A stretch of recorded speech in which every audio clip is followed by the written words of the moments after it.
जय हिंद साथियों, कैसे हैं आप लोग। उम्मीद करता हूँ आप लोग अच्छे होंगे। तो साथियों, आज की इस वीडियो में हम नदियों के पार्ट 2 का अध्ययन करेंगे। जैसा कि आप लोग जानते हैं, नदियों के पार्ट 1 में हमने सिंधु नदी तंत्र की बहुत सारी नदियों का अध्ययन किया था। आज उसके आगे हम कंटिन्यू करेंगे। देखिए, तो आज हम पढ़ने वाले हैं साथियों रावी नदी के बारे में, है ना। तो देखिए, रावी नदी कहाँ से निकलती है। रावी नदी का जो उद्गम होता है वो रावी नदी हिमाचल के कांगड़ा जिले के रोहतांग दर्रे से इसका उद्गम होता है। कहाँ से? हिमाचल प्रदेश के कांगड़ा जिले के रोहतांग दर्रे से इसका उद्गम होता है, जो आगे जाकर चेनाब नदी में मिल जाती है। ये देखिए, मैंने फ़ोटो लगा दी है। हिमाचल के कांगड़ा जिले के रोहतांग से उद्गम होता है और आगे जाकर चेनाब नदी में मिल जाती है। इसकी ट्रिक क्या है? देखिए, दोनों नदियाँ व्यास नदी, देखिए व्यास नदी भी कहाँ से निकलती है? रोहतांग दर्रे से। और रावी नदी भी कहाँ से निकलती है? रोहतांग दर्रे से। तो देखिए, इसकी ट्रिक क्या है। रवि बिपाशा को तंग करता है। क्या करता है? रवि यानी कि रावी नदी, बिपाशा यानी व्यास नदी क्या करता है? तंग करता है। तंग से याद रखेंगे रोहतांग, तंग से याद रखेंगे रोहतांग। तो देखिए, दोनों याद हो जाएंगे आपको एक साथ। रावी नदी भी रोहतांग दर्रे से और व्यास नदी भी रोहतांग दर्रे से, याद हो जाएंगे नाम से। आगे देखिए, चेनाब नदी मिल जाती है। इस पर कौन सा बांध बना हुआ है? थीन बांध, जिसे क्या कहते हैं? रणजीत सागर बांध भी कहते हैं। देखिए, ये भी याद हो जाएगा। रावी नदी, रणजीत सागर बांध। रा से रावी, रा से रणजीत सागर बांध कहाँ पर है? पंजाब के पठानकोट में पड़ता है। रावी नदी से रणजीत सागर बांध। रणजीत सिंह जो थे ना, पंजाब के एक राजा हुआ करते थे, उनके नाम पर है ये रणजीत सागर बांध। ठीक है। तो आगे देखिए, दूसरी नदी के बारे में पढ़ते हैं, व्यास नदी। तो व्यास नदी का उद्गम जो होता है रोहतांग दर्रे से होता है, जैसा कि अभी हमने पढ़ा था। और कहाँ से होता है? व्यास कुंड से। रोहतांग दर्रे के पास व्यास कुंड, व्यास नदी व्यास कुंड से उद्गम होता है। संगम कहाँ होता है? सतलज नदी में। संगम कहाँ पर होता है इसका? सतलज नदी में हो जाता है। ठीक है, संगम कहाँ होता है? सतलज नदी में। और ये इसके बारे में एक और है कि ये पंचनद नदी में एकमात्र ऐसी नदी है जो केवल भारत में बहती है। मतलब इसका संगम जो है ना, वो भारत के अंदर ही सतलज नदी में हो जाता है। पीछे सतलज नदी आ रही है, ये देखिए। और यहीं के यहीं, यानी कि भारत में ये कहाँ मिल जाती है? दोनों के दोनों सतलज नदी में मिल जाती है, व्यास नदी। ठीक है, याद कैसे करेंगे? देखिए, एक और ट्रिक है इसको याद करने की। संगम सतलज में होता है, तो व्यास जहाँ ख़त्म हो रहा है ना, सा पे, वहीं से सतलज शुरू हो रहा है। देखिए, व्यास सतलज, मतलब व्यास का संगम कहाँ हो रहा है? सतलज में। ये भी एक याद रखने की अच्छी ट्रिक है।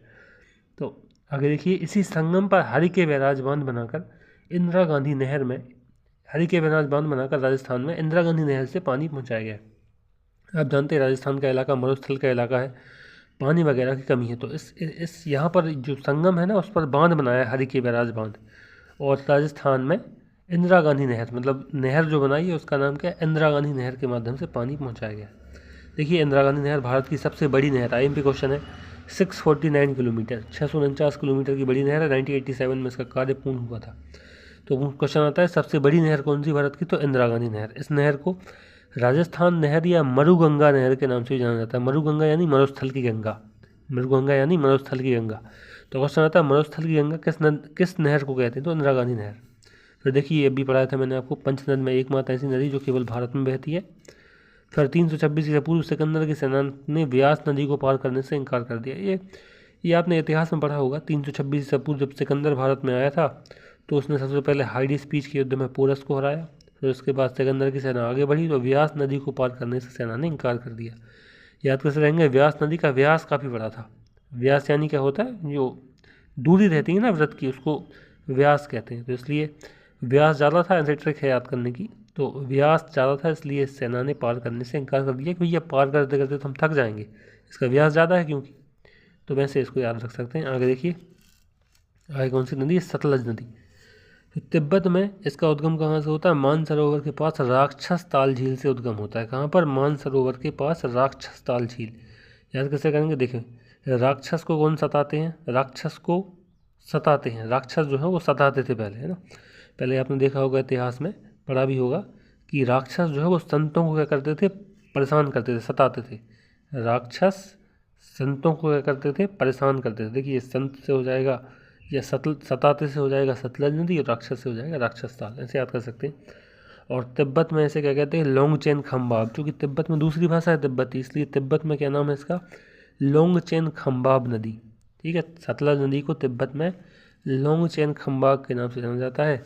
यह नदी शिपकीला दर्रे से भारत में प्रवेश करती है। कहाँ से प्रवेश करती है? शिपकीला दर्रे से भारत में प्रवेश करती है, क्योंकि भारत में उद्गम नहीं होता है ना, उद्गम कहाँ से होता है? तिब्बत से। तो यह नदी शिपकीला दर्रे से भारत में प्रवेश करती है। देखिए तो हिमाचल में, और आगे देखिए फिर हिमाचल में नाथपा झाकरी परियोजना सतलज नदी पर है। ये परियोजना याद रखिए, महत्वपूर्ण है। हिमाचल प्रदेश में नाथपा झाकरी परियोजना सतलज नदी पर है। पंजाब के होशियारपुर में भाखड़ा नैगल डैम, ये डैम आपने पढ़ा होगा, भारत का सबसे ऊंचा गुरुत्वीय बांध है। क्या है ये? भारत का सबसे ऊंचा गुरुत्वीय बांध। कितनी ऊंचाई है? 255। गुरुत्वीय क्या होता है? गुरुत्वीय क्षेत्र में, मतलब भूकंपीय क्षेत्र में जो बांध बनाए जाते हैं उन्हें गुरुत्वीय बांध कहते हैं। वैसे भारत का सबसे ऊंचा बांध यदि पूछे तो वो टेहरी बांध है, 261 मीटर। लेकिन यदि पूछे भारत का सबसे ऊंचा गुरुत्वीय, मतलब ये भूकंपीय क्षेत्र में बना है, तो इसलिए इसका नाम है गुरुत्वीय बांध। 255 मीटर ऊंचा है। भारत का सबसे ऊंचा बांध कौन सा है? गुरुत्वीय बांध। भारत का सबसे ऊंचा गुरुत्वीय बांध कौन सा है? भाखड़ा नैगल डैम, जो भारत का सबसे ऊंचा बांध है। और ये कौन सी नदी पर है? सतलज नदी पर। इसका उद्घाटन 1963 में जवाहरलाल नेहरू जी ने किया था। कब किया था? 1963 में जवाहरलाल नेहरू जी ने इसका उद्घाटन किया था।